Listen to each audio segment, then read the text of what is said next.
A paz do Cristo a todos, eu sou o pastor Emerson Dantas e esse é o nosso programa Abba Pai. Eu quero, como sempre, agradecer a Deus pelo privilégio que tenho de compartilhar a sua palavra.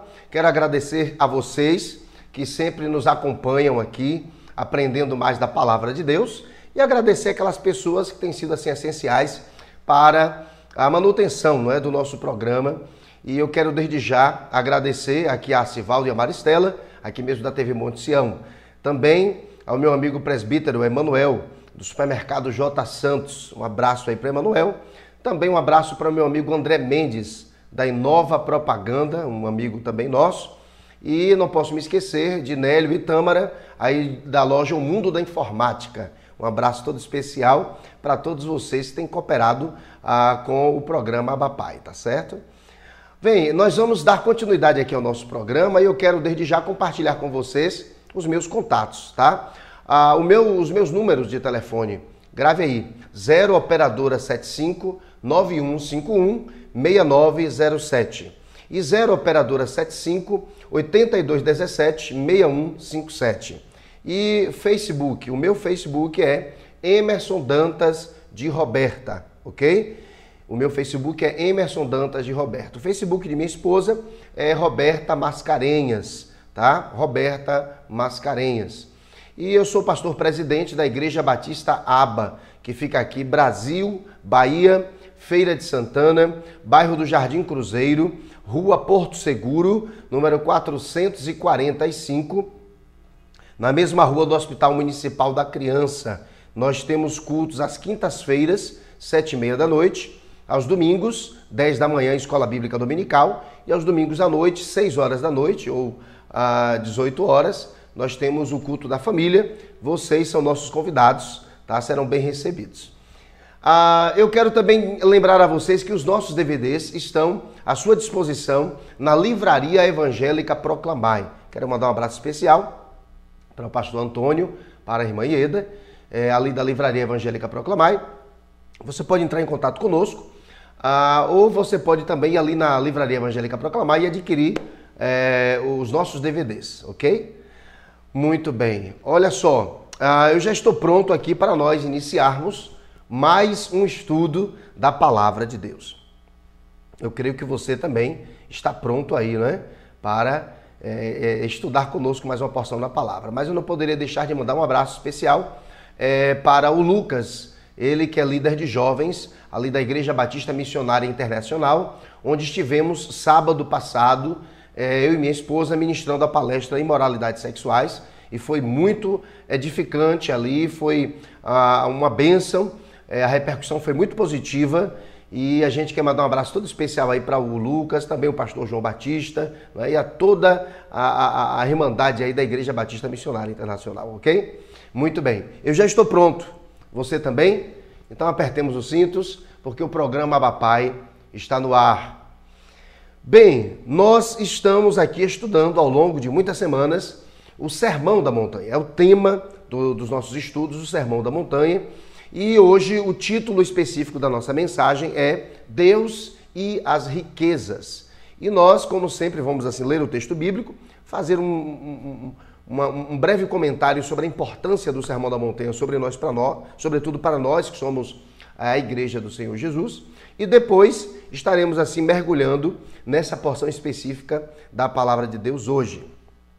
Eu quero convidar você a que abra a sua Bíblia no Evangelho segundo Mateus, ou Levi, capítulo 6, do versículo 24 ao versículo 34. Mateus, capítulo 6, de 24 a 34. E assim nos diz a palavra do Senhor. Me acompanhe. Deus e as riquezas. Um escravo, disse Jesus, não pode servir a dois donos ao mesmo tempo, pois vai rejeitar um e preferir o outro, ou será fiel a um e desprezará o outro. Vocês não podem servir a Deus e também servir ao dinheiro. Por isso eu digo a vocês, não se preocupem com a comida e com a bebida que precisam para viver, nem com a roupa que precisam para vestir. Afinal, será que a vida não é mais importante do que a comida? E será que o corpo não é mais importante do que as roupas? Vejam os passarinhos que voam pelo céu. Eles não semeiam, não colhem, nem guardam comida em depósitos. No entanto, o Pai de vocês, que está no céu, dá de comer a eles. Será que vocês não valem muito mais do que os passarinhos? E nenhum de vocês pode incompridar a sua vida, por mais que se preocupe com isso. E por que vocês se preocupam com roupas? Vejam como crescem as flores do campo. Elas não trabalham, nem fazem roupas para si mesmas. Mas eu afirmo a vocês que nem mesmo Salomão, sendo tão rico, usava roupas tão bonitas como essas flores. É Deus quem veste a erva do campo, que hoje dá flor e amanhã desaparece, queimada no forno. Então, é claro que ele investirá também em vocês, que têm uma fé tão pequena. Portanto, não fiquem preocupados perguntando: onde é que vamos arranjar comida? Ou onde é que vamos arranjar bebida? Ou onde é que vamos arranjar roupas? Pois os pagãos é que estão sempre procurando essas coisas. O Pai de vocês, que está no céu, sabe que vocês precisam de tudo isso. Portanto, ponham em primeiro lugar na sua vida o reino de Deus e aquilo que Deus quer, e Ele lhes dará todas essas coisas. Por isso, não fiquem preocupados com o dia de amanhã, pois o dia de amanhã trará suas próprias preocupações. Para cada dia bastam as suas próprias dificuldades. Glória a Deus pela sua palavra, que é maravilhosa. Eu quero assim lembrar a vocês mais uma vez que estamos estudando o Sermão da Montanha. E eu sempre tenho iniciado aqui os nossos estudos falando um pouco da importância do Sermão da Montanha. Até chegar aqui no Sermão da Montanha, Jesus já havia completado seus 30 anos de idade, ou seja, já havia iniciado seu ministério público. Jesus ele já havia sido batizado, ele já havia sido tentado por Satanás, Jesus já havia começado a ensinar e a pregar a palavra, não é inicialmente nas sinagogas, mas o espaço da sinagoga ficou pequeno, porque muitas pessoas queriam ouvir Jesus. Jesus agora vai pregar muitas vezes ao ar livre, e ele é assediado pelas multidões, fazia ele sinais, maravilhas, prodígios, salvava, curava, libertava, e aquelas multidões afluíam até Jesus. Jesus, daquelas multidões, ele separa 70 homens para uma missão específica. Daqueles 70 homens, ele separa 12 homens, aqueles que seriam seus 12 discípulos, ou seus 12 talmidim. E quando Jesus ele prega o Sermão da Montanha, segundo alguns estudiosos, ele estava em Cafarnaum, e nesse momento ele se afasta das multidões, ele convida seus 12 talmidim, ou seus 12 discípulos, para que pudesse conversar com eles. E Jesus se afasta das multidões, vai até o monte, ali se assenta, e seus 12 discípulos certamente se assentam ali ao redor dele, e ele começa a pregar o sermão da montanha, ou a mensagem da montanha, ou a reflexão da montanha, ou a pregação da montanha. Uma mensagem politemática, como eu sempre falo, uma mensagem com vários temas imprescindíveis para aqueles que seriam sucessores do ministério de Jesus aqui na Terra. E Jesus, ele vai dar destaque especial ao tema que nós estamos estudando, contando com hoje, é a terceira semana, tá? Que é sobre as riquezas, ok? É sobre as riquezas.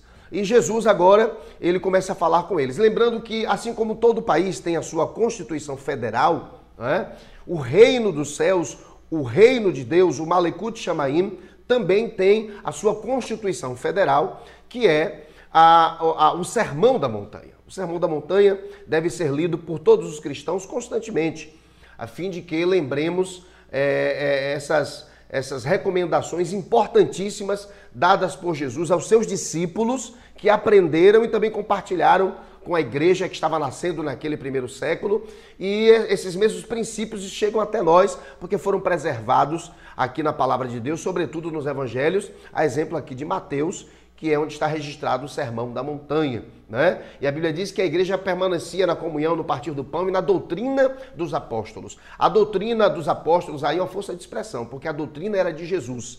Mas Jesus compartilha a sua doutrina com os apóstolos, por isso que a doutrina é chamada de doutrina dos apóstolos, porque os apóstolos haviam aprendido de Jesus. E Jesus, ele vai ensinar uma gama de coisas para os apóstolos, e essa aqui foi a primeira reunião oficial de Jesus com eles. Na última reunião oficial de Jesus com seus 11 discípulos, com seus 11 talmidim, uma vez que Judas já havia se suicidado, na última reunião oficial, Jesus fala, olha, ide fazer discípulos de todas as nações, batizando-os em nome do Pai, do Filho e do Espírito Santo, e ensinando-os a guardar todas as coisas que vos tenho ordenado.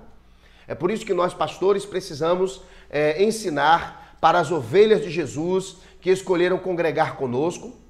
Devemos ensinar para elas toda a doutrina e não ficarmos orbitando apenas em torno de um tema ou 2 temas ou 3 temas, como, por exemplo, se tem pregado muito hoje sobre prosperidade material, não é? Cura física e por aí vai. Tudo isso Jesus faz também, mas devemos ensinar todas as coisas e não dar ênfase apenas em 1 ou 2 temas específicos, ok? Muito bem.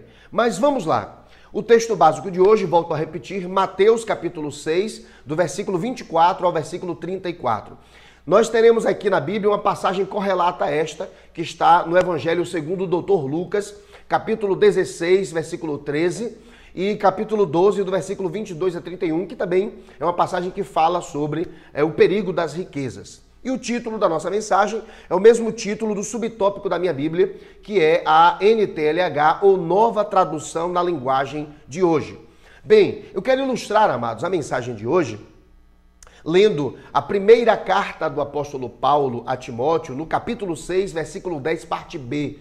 Quando o apóstolo Paulo, escrevendo ali para o seu filho na fé e jovem pastor Timóteo, ele fala assim, porque o amor ao dinheiro é a raiz de todos os males. Porque o amor ao dinheiro é a raiz de todos os males. Nós sabemos que Deus ele criou Adão e Eva, e se Adão e Eva se multiplicassem em santidade, certamente nós viveríamos de outra forma, não é?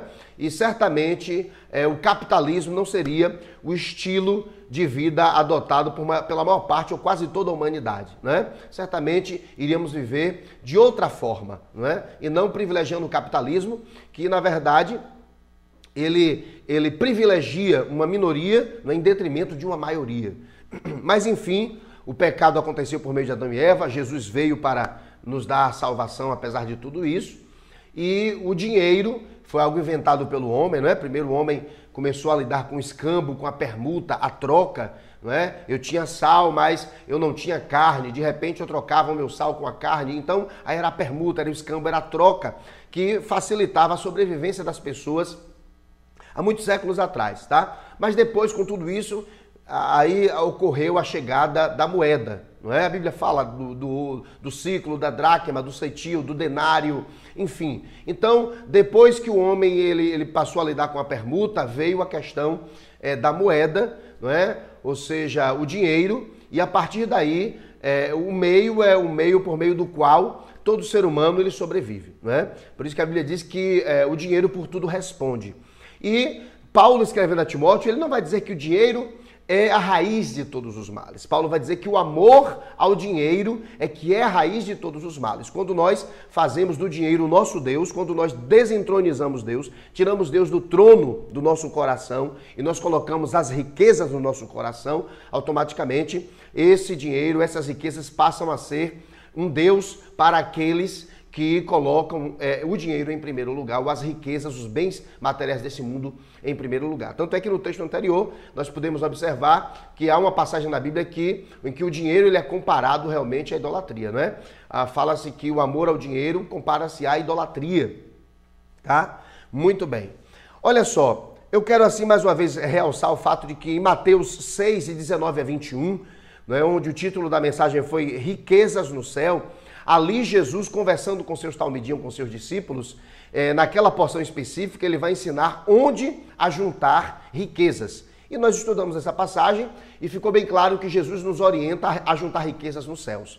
Na sequência veio Mateus 6, 22 e 23. E o título da mensagem foi A Luz do Corpo, né? E nós descobrimos nessa passagem que Jesus deixa bem claro como ajuntar riquezas no céu. O primeiro texto diz que mostra onde devemos ajuntar riquezas, que deve ser no céu. Agora, o segundo texto já diz como ajuntar riquezas nos céus. E fica bem claro que é por meio das boas ações, das boas obras, sobretudo por meio da generosidade. Quando a Bíblia fala de olho bom, fala de generosidade. Quando fala de olho mau, fala de mesquinhez. E agora estamos na terceira passagem, não é? Falando sobre riquezas. Você vê a importância que Jesus deu a esse tema, não é? Tanto é que ele vai falar de uma forma mais intensa sobre isso. E agora Mateus 6, 24 a 34, que nós acabamos de ler, Jesus aqui, ele vai falar, o título é Deus e as riquezas, e Jesus Cristo vai ensinar por que não ajuntar riquezas na terra. Então ele fala onde ajuntar riquezas, que é no céu, como ajuntar riquezas no céu, sobretudo por meio da generosidade, e em terceiro lugar hoje vamos ver por que não ajuntar riquezas na terra. Muito bem. Bem, vamos aqui versículo por versículo. Eu quero aqui reler o versículo 24, a fim de que possamos passear por esses versículos e tentar compreender o que Jesus quis ensinar aos seus 12 discípulos e, consequentemente, a nós, depois de 2000 anos. Muito bem, versículo 24 fala assim, Jesus falando para os seus discípulos e falando hoje para nós. Um escravo não pode servir a 2 donos ao mesmo tempo, pois vai rejeitar um e preferir o outro, ou será fiel a um e desprezará o outro. Vocês não podem servir a Deus e também servir ao dinheiro. Jesus estava ali discipulando a priori os seus 12 talmidinhos, seus 12 discípulos, aqueles homens que iriam sucedê-lo. Depois que Jesus morresse, ressuscitasse e fosse aos céus, deixando o seu lugar o Espírito Santo, Jesus não estaria mais presente fisicamente entre eles, mas o Espírito Santo estaria. E aqueles homens deveriam dar sequência ao ministério. E Cristo deixa bem claro para aqueles homens, olha, vocês vão ser meus sucessores, vocês vão dar prosseguimento ao meu ministério, ao meu serviço aqui na terra, que é servir a humanidade. E uma coisa muito perigosa para parar vocês, no ministério de vocês, vai ser o apego demasiado às riquezas. Ou a ênfase inadequada aos bens materiais ou às riquezas. E Jesus deixou isso bem claro para eles. Inclusive, quando Cristo vai aos céus, Judas não está entre eles. E Judas, segundo alguns estudiosos, não é, de certa forma se meteu no que se meteu exatamente por causa da supervalorização dele com relação às riquezas. Ele vendeu Jesus por algumas moedas de prata, não é? Depois ele se suicida. Então eu creio que os discípulos certamente em algum momento associaram essa mensagem do Cristo com o que Judas fizera e como foi o seu fim. E nesse momento que Cristo falou sobre isso, Judas estava ali também entre eles, ouvindo essa mensagem. Só que, infelizmente, ele não obedeceu à mensagem do Cristo, sobretudo, especificamente neste ponto, e acabou da forma que acabou. Mas vamos lá, vamos adiantar. Deus, esse versículo 24 fala sobre Deus versus as riquezas. Tá? E a palavra riquezas aqui vem do grego mamon. Nesse contexto, Jesus a compara com uma pessoa, um ídolo. Ou seja, quando Cristo fala assim, olha, vocês não podem servir a Deus e também servir ao dinheiro ou às riquezas. Quando Cristo cita aqui o vocábulo mamon, não é? Que pressupõe exatamente as riquezas deste mundo, Jesus ele cita aqui de uma tal forma que dá de entender que a mamona aqui é uma pessoa. Então Cristo fala, olha, vocês não podem servir a mim e servir as riquezas e das riquezas uma conotação de pessoa. Porque, infelizmente, a riqueza é como uma pessoa realmente na vida de muitas pessoas. Ela é tão presente que chega a ocupar o primeiro lugar que cabe somente a Jesus. E aqui na sequência, ele fala assim, vocês não podem servir. Essa palavra servir vem do grego doulain. E essa palavra significa ser escravo. Cristo fala, olha, vocês não podem ser escravos de Deus e ser escravos das riquezas. Porque não era comum que 2 senhores compartilhassem de um só escravo. Não, cada senhor tinha o seu escravo exclusivo. E Jesus ele usa essa realidade daquela época para poder ele fazer uma associação com a sua mensagem espiritual. Ele quis dizer o seguinte, olha, é comum hoje em nossa época, meus discípulos, que alguns senhores tenham seus escravos e nenhum senhor compartilha do seu escravo com ninguém. Espiritualmente, da mesma forma, vocês não podem dizer que vão servir a Deus se vocês ainda servem às riquezas. O que Cristo estava exigindo era o quê? Exclusividade. Ou coloca-se Deus em primeiro lugar, ou vocês me colocam em primeiro lugar na vida de vocês, ou então eu já não sirvo para mais nada, tá? E a palavra Senhor, nesse versículo, vem do grego kurios, que significa amo absoluto, ou seja, amo absoluto. Então Cristo ele está dizendo o seguinte, olha, vocês não podem ser escravos, tá? De Deus, né? E também ter como senhor as riquezas. Então Cristo falou, olha, vocês só podem ser escravos, vocês só podem ser servos de um só Senhor, ou eu ou as riquezas. Uma palavra bastante enfática para os seus 12 discípulos, né? E para nós também hoje. E eu separei aqui um comentário de uma das fontes às quais recorri, que diz o seguinte: há a história de um menino criado na cidade que pela primeira vez em sua vida foi levado ao campo e viu um prado coberto de flores silvestres. Voltando-se para sua professora, disse-lhe: você acha que Deus se importa se corta algumas de suas flores? Esta é a atitude correta frente à vida e às coisas neste mundo. Ou seja, a criança, ela perguntou à professora, olha, será que eu posso cortar uma dessas flores? Essa deve ser a nossa atitude, segundo William Barclay, que é um grande teólogo, não é? Frente às coisas de Deus. Não é? Devemos entender que tudo pertence ao Senhor. Não é? E para usufruirmos disso, devemos usufruir com a sua autorização. Agora, sobre as riquezas, eu peguei aqui três ponderações sobre as riquezas, né? Temos que lembrar que todas as coisas pertencem a Deus, inclusive os bens materiais que Ele tem permitido que você adquira, tá? De que forma também eu não sei, porque a pessoa pode adquirir de forma justa e honesta, como também pode adquirir por meios escusos, ok? Muito bem. A segunda consideração, o segundo princípio básico é que as pessoas sempre são mais importantes que as coisas. Infelizmente, algumas pessoas usam outras pessoas para obterem coisas, não é? Mas nós devemos usar as coisas para promover a vida nas pessoas. É isso que Deus espera de nós. E uma terceira observação. O terceiro princípio é que a riqueza sempre é um bem subordinado. É como eu já falei aqui em outras ocasiões. As riquezas, elas são excelentes escravos, mas elas são péssimos senhores. Então, a pessoa que é detentora de uma condição financeira privilegiada, ela não vai para o inferno por causa disso, de maneira alguma. Não é? Sobretudo se adquiriu as suas riquezas com muito trabalho e com honestidade, tá? Mas essa pessoa deve ser senhora das suas riquezas com a ajuda de Deus. Não é? Porque se ela permitir que as riquezas lhe dominem, automaticamente ela se torna escrava dessas riquezas e ela vai perder a sua salvação. Mas vamos lá. Do versículo 25 a 34, nós temos aqui muitas considerações a fazer aqui, tá?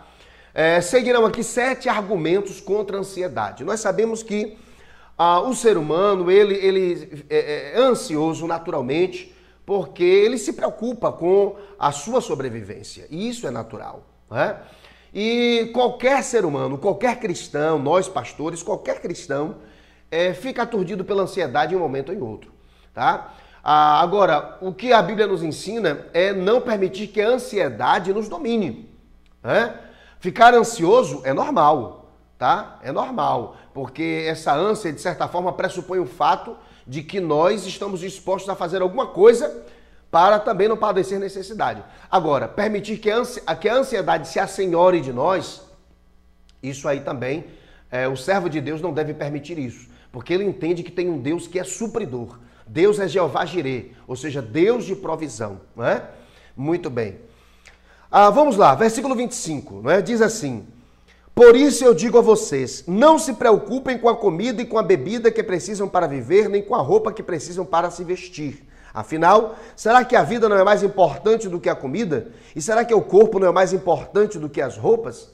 Jesus, ele fala tudo isso. Jesus, é interessante, é que ele se assenta com os 12. Na teoria, lhes ensina muita coisa e depois vai ensinar para eles na prática. Porque Jesus, por 3 anos e meio, viveu tudo aquilo que ele ensinou. E Jesus deixou bem claro que o ministério não seria fácil. Jesus passou por dificuldades, não é? A Bíblia diz que Deus não poupou nem ao seu próprio filho, né? E eles também passariam por dificuldades. Mas ao longo daqueles 3 anos e meio, Jesus deixou bem claro que apesar das adversidades, Deus, ele cuida de nós. Deus, ele cuida de nós. E o versículo 25 fala isso aqui que eu acabei de ler, né? E a consideração que eu coloquei é o seguinte: Deus nos deu a vida, dom que não tem preço. E juntamente com ela dará tudo o que necessitamos para sustentá-la. Vida, alimento e vestimentas. Não se preocupem, do grego mirimnan, não é? Preocupação ansiosa. Então Cristo fala, olha, não fique com a preocupação ansiosa. É essa preocupação que devemos evitar e combater. Não é? Preocupar-se é comum, não é? Até determinado ponto, mas não permitir que isso se assenhore de nós. Então, Jesus ele fala isso, olha, o dom mais precioso que Deus pode dar para um ser humano é a vida. Se você já está vivo, você já recebeu o dom mais precioso. Será que juntamente com o dom mais precioso, ele não vai dar outros dons, né, que vêm a reboque? Claro que sim.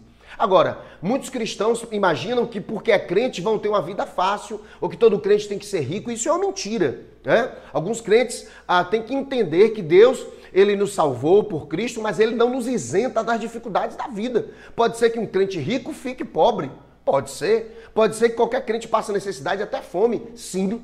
Né? Aí você fala assim, mas o rei Davi falou, fui moço e hoje sou velho, mas nunca vi um justo desamparado, nem sua descendência mendigar o pão. Há quem diga que Davi já estava vivendo há um bom tempo no palácio. Né? Havia esquecido a vida que ele vivia quando era pastor de ovelhas. Mas a verdade, irmãos, é que há muitos justos, sim, que passam fome, passam sede, passam necessidade, e o crente ele não está numa redoma. Deus não nos isenta das dificuldades da vida, ok? É isso aí, o crente ele não está isento das dificuldades da vida, mas se ele continua com Cristo dentro dele, ao lado dele, o bem mais precioso ele possui e certamente adentrará na vida eterna, que é o presente mais valioso que Deus tem preparado para nós, ao contrário, não é, de alguns bens que ele nos concede aqui nessa vida e que nem de perto se aproximam da importância da vida eterna para nós.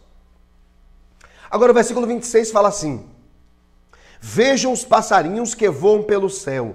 Eles não semeiam, não colhem, nem guardam comida em depósitos. No entanto, o Pai de vocês que está no céu dá de comer a eles. Será que vocês não valem muito mais do que os passarinhos? Interessante, não é? Jesus, como mestre dos mestres, não é? O rei da didática, não é? Ele aqui estava ensinando sobre o fato de que os bens materiais, de certa forma, têm a sua importância, né? O dinheiro, de certa forma, tem o seu valor, mas mais importante do que tudo isso é a vida humana. E Jesus aqui, ele vai falar o seguinte, ele deixou bem claro o seguinte: se ele cuida das aves, cuidará de nós também. Aí eu fiz um recorte. Jamais em minha vida vi um servo que tirasse figos, nem um leão que transportasse cargas, nem uma raposa que fosse comerciante. E, entretanto, todos eles se alimentam, sem afã algum. Se eles que foram criados para me servir vivem sem preocupação, quanto mais eu, que fui criado para servir a meu Criador. Deveria viver sem trabalhar em excesso por meu alimento, mas eu corrompi minha vida e desse modo prejudiquei minha substância. É um recorte que eu tirei, foi alguém que escreveu isso aqui, eu achei interessante e trouxe para compartilhar com você, tá? Então, Deus, se ele cuida de outros seres que são inferiores a nós, será que ele não cuida de nós? Sim. Agora, muitas vezes estamos na expectativa de que Deus nos dê aquilo que é supérfluo. A gente vai ver isso aqui no final do texto, quando ele fala, olha, buscar em primeiro lugar o reino de Deus e a sua justiça, e estas coisas vos serão acrescentadas. Onde é que estão estas coisas? A gente vai responder daqui a pouco. Agora vamos aqui ao versículo 27. Eu não estou aqui, queridos, fazendo apologia a uma vida de miséria, de maneira alguma. Estou apenas dizendo que Jesus nos prometeu o necessário, não é? O necessário e não o supérfluo. Tá? E há muitos cristãos que estão permitindo que o mundo os influencie, né? Estão sendo influenciados pela mídia e muitas vezes estão colocando a mão onde o chapéu não alcança, querendo ter coisas que ele não pode ter. A Bíblia diz, acomodai-vos às coisas humildes, tendo que comer, tendo com que se vestir, é graças a Deus. E muitas vezes esquecemos desses versículos. Né? Muito bem. Versículo 27 fala assim: e nenhum de vocês pode incumpridar a sua vida, por mais que se preocupe com isso. Né? Jesus foi até irônico, de certa forma, aqui. Jesus usa do humor para esclarecer que a ansiedade humana não pode acrescentar o mínimo tempo à vida.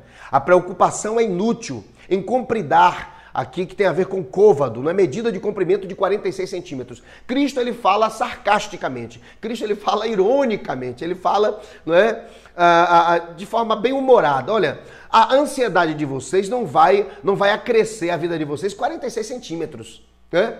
Então Jesus faz essa comparação, né? Aparentemente até sem sentido, né? A comparar, no caso, comprimento, né, com prolongação da vida. Ele podia falar acerca de tempo, ninguém pode acrescentar nem 46 minutos. Mas ele falou isso aqui, bem-humorada, para poder deixar bem claro que, apesar das nossas deficiências, Deus continua nos amando. E, infelizmente, na cabeça de muitos cristãos na face da terra, né, há aquela ideia de que Deus se relaciona conosco como o homem se relaciona conosco.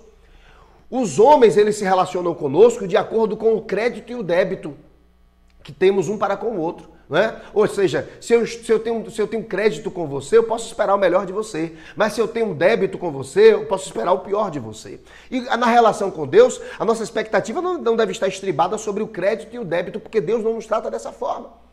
A Bíblia chega a dizer que Deus é fiel, ainda que sejamos infiéis. E é muito importante que guardemos isso em nossos corações, nas nossas mentes. Deus não se relaciona conosco por méritos. Não é por meio de crédito ou débito. Ele é amor, ele simplesmente nos ama e fomos salvos pela graça do Cristo. Amém? Muito bem. Então Jesus aqui foi bem humorado, tá? Agora vamos aqui para os versículos 28 a 30.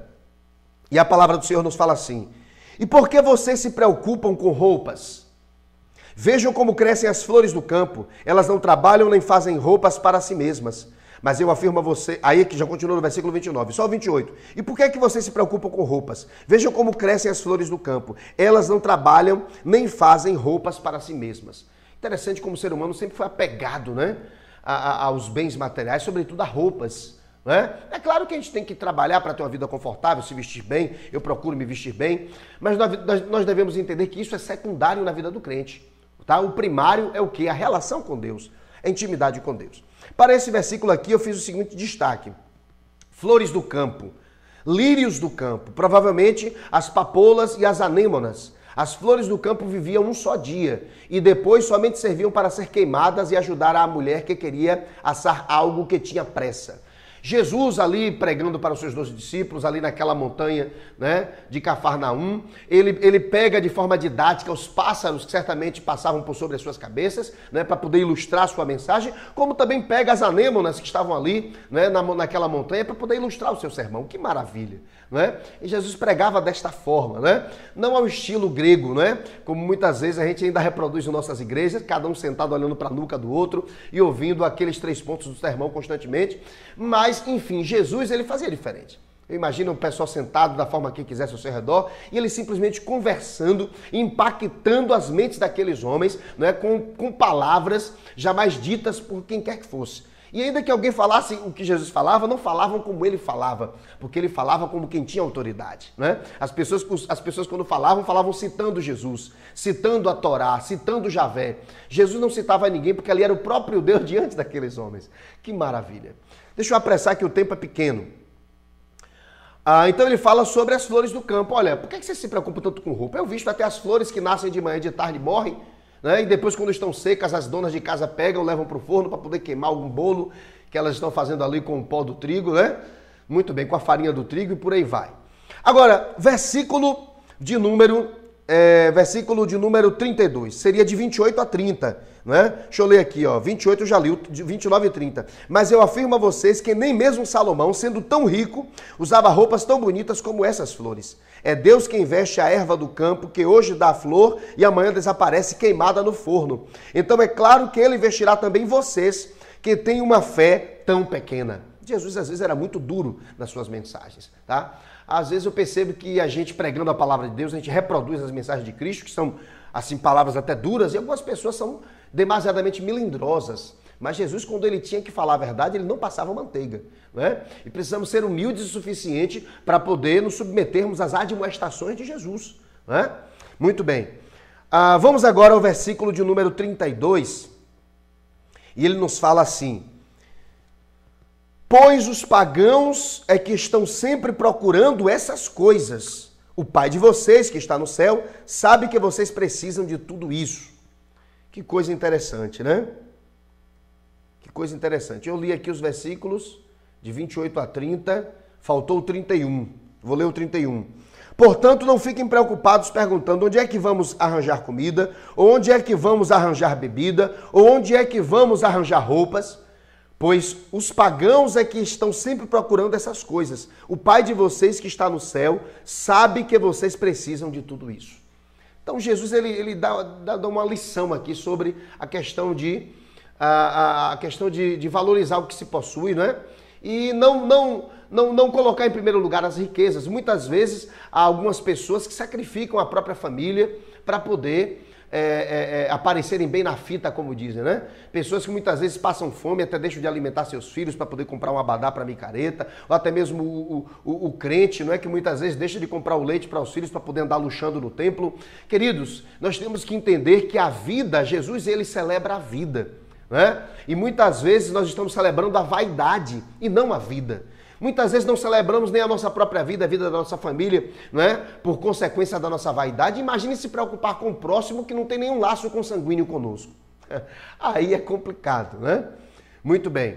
E aqui no versículo 32 que fala assim, foi o que eu acabei de ler: pois os pagãos é que estão sempre procurando essas coisas, o Pai de vocês que está no céu sabe que vocês precisam de tudo. E eu coloquei aqui, segundo Jesus, a ansiedade é característica dos pagãos. Ou seja, os pagãos nesta época eram todas as pessoas que não eram judias, eram todas as pessoas que não conheciam os princípios de Deus dados à humanidade por meio de Moisés. Então, a ansiedade, a gente se refere àquela ansiedade descomunal. Essa ansiedade descomunal, que muitas vezes pode me acometer, ou acometer você, ou qualquer outro crente, porque ninguém é perfeito, ela deve ser combatida, porque, irmãos, precisamos entender que o nosso maior tesouro está no céu. Amém? E não aqui nesta vida. Olha, se eu posso andar com um Camaro, não é? Com um paletó de microfibra, não é? Se eu posso ter uma casa muito bonita e bem mobiliada, glória a Deus. Mas se por algum motivo eu não conseguir chegar a esse status social, eu preciso entender que eu tenho um padrão de vida diferente do outro, que por algum motivo conseguiu um padrão de vida aparentemente melhor do que o meu. É isso que nós cristãos precisamos entender. E não ficarmos como os pagãos, ou seja, como as pessoas que não conhecem a palavra, né? Querendo viver uma vida de aparência, sendo que muitas vezes por dentro estamos como sepulcros caiados. E eu coloquei aqui um destaque para o versículo 32. A ansiedade é essencialmente desconfiança com respeito a Deus. Tal desconfiança é compreensível em um pagão que acredita em deuses egoístas, caprichosos e imprevisíveis. Porém, não se pode aceitar naqueles que aprenderam a chamar a Deus com o nome de Pai. O cristão não deve trabalhar em excesso, porque aprendeu a acreditar no amor de Deus. Mais uma vez, uma citação do grande teólogo William Barclay. Queridos, é isso. Nós somos diferentes, porque sabemos em quem temos crido, sabemos que Ele é fiel e sabemos que o nosso maior tesouro está no céu. Mais uma vez eu digo, não estou aqui exaltando uma vida, não é, miserável, não estou aqui de maneira alguma dizendo que não devemos trabalhar para ter um bom conforto, para poder, ter uma vida melhor, não. Estou apenas dizendo o seguinte, que não podemos deixar de confiar em Deus, porque segundo o que foi colocado aqui, a ansiedade pressupõe falta de confiança em Deus. E muito bem, vamos agora ao versículo de número 34, que nos fala assim: por isso, vou ler os versículos 33, versículo 33 agora. Portanto, ponham em primeiro lugar a sua vida. Portanto, ponham em primeiro lugar na sua vida o reino de Deus e aquilo que Deus quer, e Ele lhes dará todas essas coisas. Olha só, eu gosto daquela versão que diz: portanto, ponham em primeiro lugar o reino de Deus, o Malekut Shamaim, e a sua justiça, e estas coisas vos serão acrescentadas. Estas coisas. Quais são estas coisas às quais Cristo se refere? As coisas que ele citou anteriormente aqui no seu discurso, irmãos. A comida, a bebida e as roupas. Aquilo que é essencial, aquilo que é imprescindível. Mas muitas vezes estamos lutando pelo que é supérfluo, e muitas vezes para poder mostrar para alguém, não é, que o nosso padrão de vida é legal, é bacana. E é exatamente nessa briga que não devemos lutar, irmãos, porque não temos que provar nada para ninguém. Nós pertencemos a Deus e Deus está conosco. Amém? Muito bem. E o versículo 34 diz assim: por isso, não fiquem preocupados com o dia de amanhã, pois o dia de amanhã trará suas próprias preocupações. Para cada dia bastam as suas próprias dificuldades.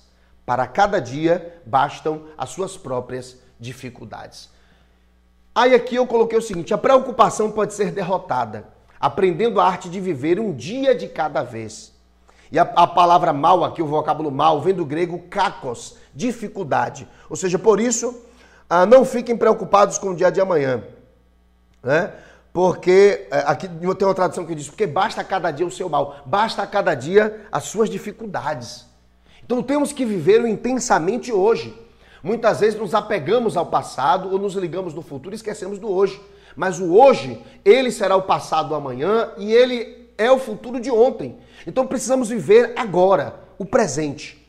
E eu quero encerrar aqui lendo o seguinte, mais uma citação. Os judeus tinham um dito que afirmava: não se preocupe com os males de amanhã, porque você não sabe o que ele pode trazer no dia de hoje. Amanhã talvez você não esteja vivo.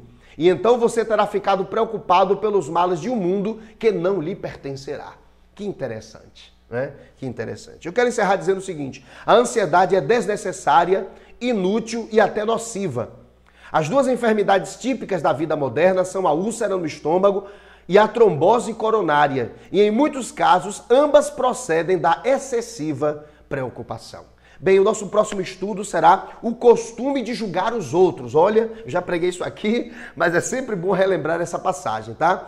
Próximo estudo, o costume de julgar os outros. E qual é o texto bíblico? A sequência. Mateus 7, de 1 a 6. Vamos orar? Oremos. Deus amado, muito obrigado pela tua palavra e por esta porção específica que nos ensina, meu Pai, sobre como lidarmos com as riquezas deste mundo e como lidar com as riquezas no céu. Deus, ajuda-nos, meu Pai, a trabalhar sim para ter uma vida confortável aqui, mas sobretudo visando armazenar riquezas no céu por meio da nossa generosidade, por meio das boas ações que beneficiem não só nós, mas também o nosso próximo, sobretudo aqueles que mais precisam, Pai. Toca em mim, toca em cada pessoa que ouve essa mensagem, a fim de que pensemos mais no outro do que em nós mesmos. Deus, em nome de Jesus eu oro, meu Pai, faz esse milagre em nós. Em nome de Jesus, amém.